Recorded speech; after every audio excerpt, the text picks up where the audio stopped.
Here we see the core of narcissistic regression in psychosis.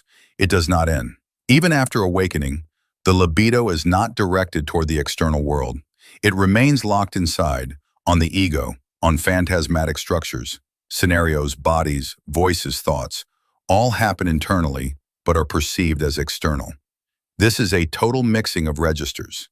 Psychoanalysts often emphasize what we all do during sleep, narcissistic regression, occurs in the psychotic during wakefulness. We, so to speak, hallucinate in sleep, but wake up and redirect the libido back to the world. The psychotic opens his eyes and the libido remains inward. He does not return to the other, does not reinvest objects because they do not function as points of libidinal attachment. Awakening as a key structural test.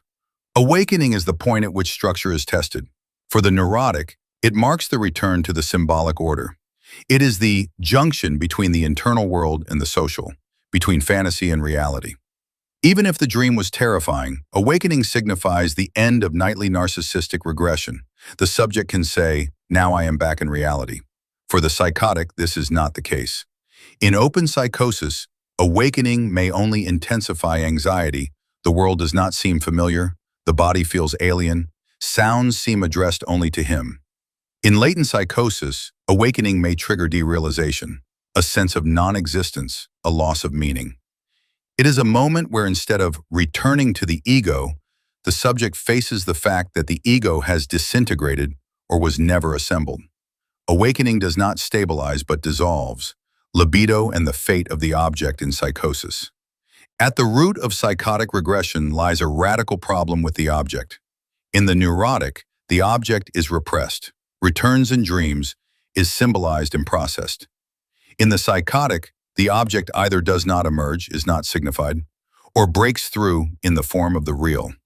A voice, obsessive thought, bodily hallucination. The subject lacks a symbolic apparatus to organize experience around a signifier. In such a situation, libido has nowhere to be invested. It either remains centered on the ego, as painful, anxious narcissism, or finds no localization at all. This creates a state in which libido does not circulate. It is frozen, locked. Therefore, sleep does not relieve tension, and awakening does not bring clarity. Everything remains in a chaotic field of half fantasy, half hallucination. Clinical note. From a clinical perspective, the phenomenon of awakening is often a critical diagnostic moment. The analyst pays attention not only to the content of the dream, but also to how the subject awakens. Can he distinguish dream from reality? Does he return to time, to the body,